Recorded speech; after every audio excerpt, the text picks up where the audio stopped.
তাহলে তথ্য লোপাটের আর একটা নতুন ধারা পাশাপাশি পশ্চিমবঙ্গে কোথাও গিয়ে সংযুক্ত হলো।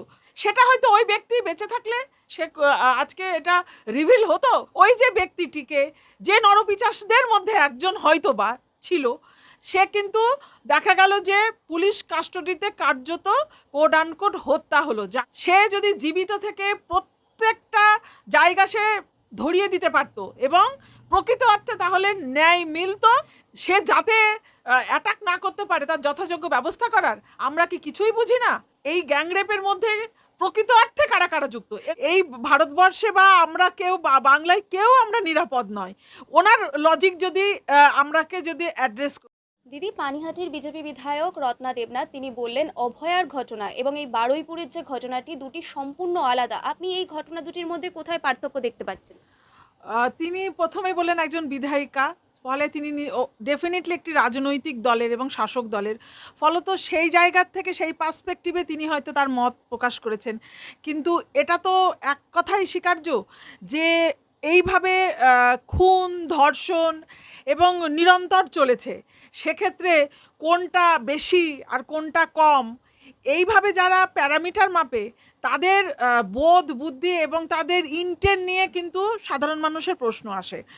অভয়া ছিলেন একজন, সে সর্বোপরি একজন ডাক্তার।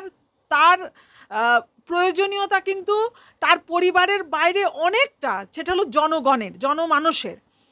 প্লাস তিনি একটি কর্মরত অবস্থায় ছিলেন, অর্থাৎ একটা ব্যবস্থা তাকে প্রোটেকশন দিতে পারেনি।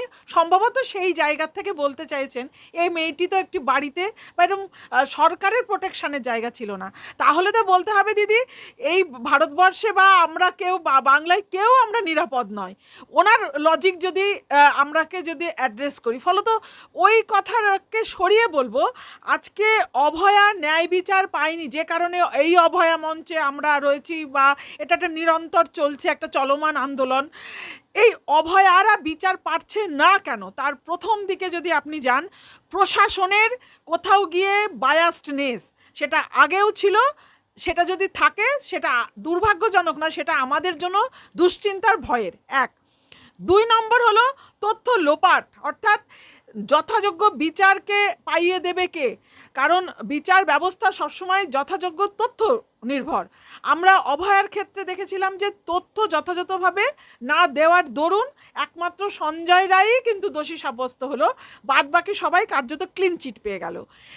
এই ঘটনার ক্ষেত্রে আজকে একটা ঘটনা যেটা শোনা গেল যে এক ভদ্রলোক যিনি মানে একজন অ্যারেস্ট হয়েছিলেন, ভদ্রলোক দ্যাট মিনস এই নয় যে তিনি পৈশাচিক কাজ করেছেন বলে তা না, একজন মানুষ হিসাবে বলতে হয়। যদিও তিনি কিন্তু যে প্রভাস মণ্ডল, তিনি যে একটা নরপিচাসের কাজ করেছেন যে কারণে তিনি কিন্তু অভিযুক্ত হয়েছিলেন, সেই প্রেক্ষিতেও যদি আমি ধরি তাহলে দিদি তার কাছ থেকে, কারণ এটা গ্যাংরেপ, একাধিক মানুষের ইনভলভমেন্ট, এবং সে প্রথম একজনের সুবাদে শান্তনু মণ্ডল, যার নামে আপনারাই দেখিয়েছেন সংবাদ মাধ্যমে, এইভাবে ব্যাপারটা রিভিল হয়েছে পাবলিক সার্ফেসে, এবং যেখানে বাচ্চাটিকে মানে একটা ফুটফুটে ফুল যদি সে আমি ধরুন বা আমার সন্তান ধরুন ওইভাবে যদি নরপিচাসরা খুবলে খায়, কি অনুভূতি হতে পারে?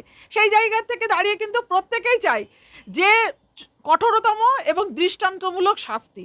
তার যদি আমরা সেই জায়গায় পৌঁছতে চাই, সেই ক্ষেত্রে পৌঁছতে গেলেও কিন্তু ওই যে ব্যক্তিটিকে, যে নরপিচাসদের মধ্যে একজন হয়তো বা ছিল, সে কিন্তু দেখা গেল যে পুলিশ কাস্টডিতে কার্যত কোড আনকোড হত্যা হলো, যাকে কিনা বলা হচ্ছে এনকাউন্টার, অর্থাৎ সে নাকি পালিয়ে যেতে চেয়েছিল।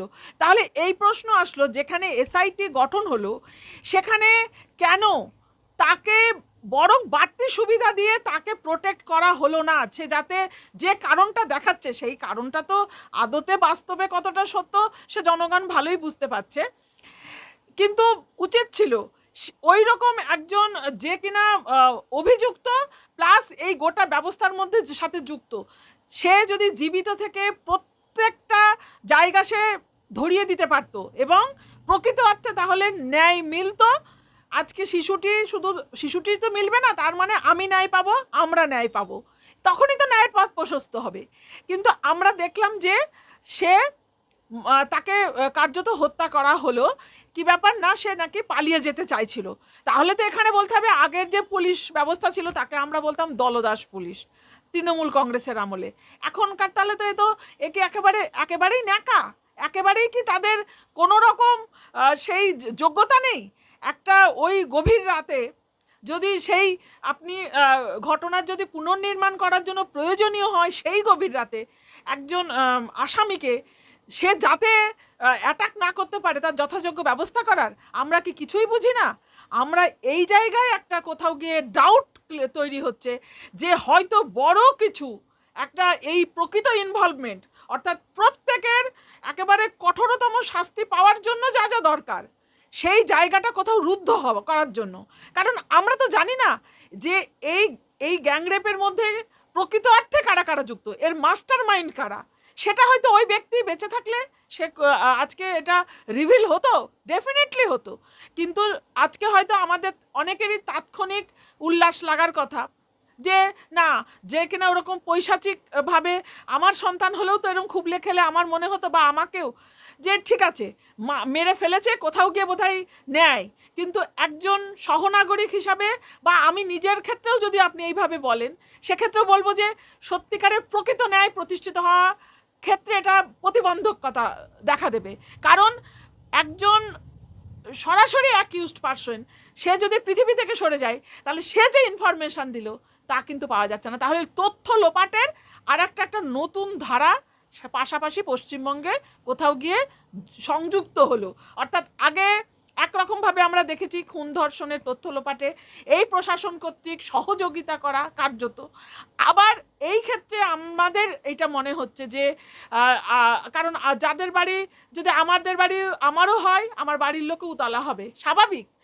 কিন্তু যদি আমি গোটাটাকে ন্যায় বিচার চাই, গোটাটা যদি আমি চাই যে কারা কারা প্রকৃত সত্য বেরিয়ে আসুক এবং কঠোরতম শাস্তি পাক, এবং সেক্ষেত্রে যাতে জনগণ নিজের হাতে আইন তুলে না নেয়, এই যে মবলিং গণরোষে যে আরেকজন হত্যা হত্যাই বলবো, নিহত হলো, এই যে একটা নৈরাজ্য, সেটার থেকে না হয়ে একটা প্রকৃত অর্থে গণতান্ত্রিক ব্যবস্থায় যে সুশাসন বলি সেইটা যদি চাই, সেই ক্ষেত্রে কিন্তু এই রকম ঘটনা হলে ওই উল্টোটা হবে। মানে বিচারের নামে কার্যত ওই যেমন বাইরে মব লিঞ্চিংয়ের মাধ্যমে দিয়ে যেমন একধারে জনগণ হাতে বিচার তুলে নিচ্ছে, প্যারালালি এই ক্ষমতার মিসইউজ করে প্রশাসনেরও একটা অংশ কার্যত তাদের হাতে বিচার তুলে নিচ্ছে, যেটা দুটোর কোনোটাই কিন্তু আমাদের সুস্থ নাগরিক জীবনের জন্য বাঞ্ছনীয় নয়।